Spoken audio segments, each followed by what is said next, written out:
There have been massive disruption of internet across 15 African states. This is very huge. There have been very little information about this incident. People are having difficulties in sending money through Western Union, wire transfer. Airports have been affected. People are lining up in banks, and there is very little information about this. Welcome, ladies and gentlemen. This is Capo Daniel, the chairperson of the African People's Right Advocacy platform. We want to use this opportunity to put out this information so that people know exactly what is happening. In case you are in Cote d'Ivoire, Cameroon, Benin, Burkina Faso, Gabon, Guinea, Ghana, Gambia, Liberia, Lesotho, Namibia, Niger, Togo, South Africa, and Nigeria. You can imagine how huge this thing is. So in 15 African countries, there is massive disruption of internet as a result of cables that were cut off in the Black Sea, in the Sea of Aden. I'm going to bring details of that. So I want people to know what is happening in a continent where the government don't feel accountable to the population. People are left to wonder what is really happening. If you are in Nigeria, you cannot access your money, you cannot do transaction. It is because a very significant incident have happened, and this is very important for our people to have this information. So what has happened is that you have some massive cable. Asia, Africa, and Europe is a massive cable that links Asia, Africa, and Europe. It's about 15.5 miles long cable, internet cable that connects these three continents. It transmits about 40 terabytes. That means almost about 40,000 gigabytes per second of data is transmitted through that cable.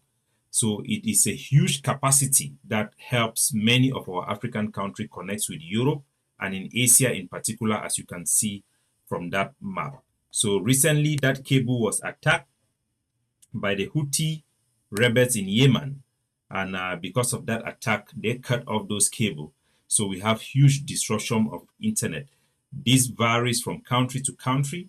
It is more significant and more severe in West Africa, as usual, because South Africa enjoys some connection through satellite. So this is a very huge situation. From our research work, it shows that repairs work is being done by the European Union, and that could take several weeks. So if you are in Africa, in one of these 15 countries, you will be experiencing these difficulties. And the war is going through international conflict. These Houthi rebels who cut this cable have affected Africa in a very significant manner. But majority of our African people are not aware of the implication of these global incidents. We sit at home, we watch TikTok, and we clap at everything.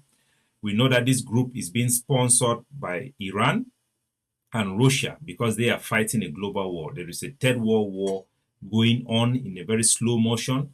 The Russian Federation, they want to divert the attention of the international community away from Ukraine, and they are using their proxy forces, Hamas and Iran, to stir up problems that is going to cause the Western world to invest and protect this place. And we in Africa, we are the victim. And in most part, if we lack knowledge, our people are going to be used in this war. Our people they are not even aware of ramification of such international incident, let alone capable of making decision. While China is busy preparing for war against their economic rivals, the United States, it is war. You have Russia is preparing for war with NATO, their economic rivals. Us in Africa, we make friends with all of our economic rivals. We don't even know who is our geopolitical friend or allied. We don't know where our interests lie because our continent is divided. Our leaders have lost the Pan-African vision. And so we, the new generation, the millennial generation, we are here to educate our people about these happenings so that we should know our own interests in the global war. Very soon, Africans will be recruited to fight this war. This war is going to come to the continent. We are feeling the effect. Our state parties, they don't have any interest to educate our people to understand what is happening in the global community. We have to demand more from our leaders, more from our states to make sure that the interests of Africa should be protected. We know that this cable that was constructed is one of the product of the World Trade Organization of a global economy. We want to be part of the global economy, but we must know our interests. We must be able to safeguard our interests and educate our people to have the political capital to do so. So while we see the war going on in Ukraine, we see the war going on in Israel, our people need to understand the implication of these things to the day-to-day life. So for those who are in Ivory Coast, those in Cameroon, those in Benin, those in Burkina Faso, Gabon, Guinea, Liberia, Lesotho, Gambia, Nigeria, Namibia, Niger, Togo, and even South Africa, who are experiencing these difficulties to connect to the internet, should understand that a huge capacity which we rely on that controls over 40,000 gigabytes per second transmission through the Sea of Aden have been disrupted by the conflict that is going on between Hamas and Israel. And the Houthi, they want to join into that fight. They think that by carrying out international attacks like this is going to help them. And will this help them or not? That is a question of another day. But as for us, Africa, we need to ask the Houthis rebels, why are they disrupting our internet? And we need to ask our leaders to be able to take position in the global stage that protects the interests of Africa and not just be bystanders. So have a good day, everybody. Ciao.